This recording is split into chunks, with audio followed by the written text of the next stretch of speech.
Updating your email address on Shopify is a straightforward process. Follow these steps to ensure your account information is current. Step 1. Log into your Shopify account. Visit the Shopify website and log in using your current credentials.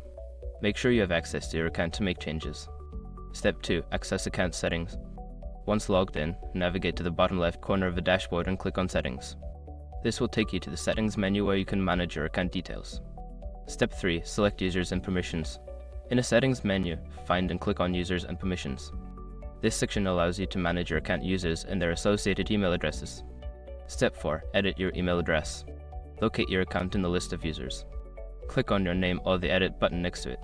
Here, you can update your email address to the new one you wish to use. Step 5. Save changes.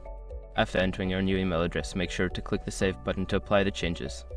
You may receive a confirmation email at your new address to verify the update. Once you've completed these steps, your email address will be updated in your Shopify account. Make sure to check your new email for any confirmation messages.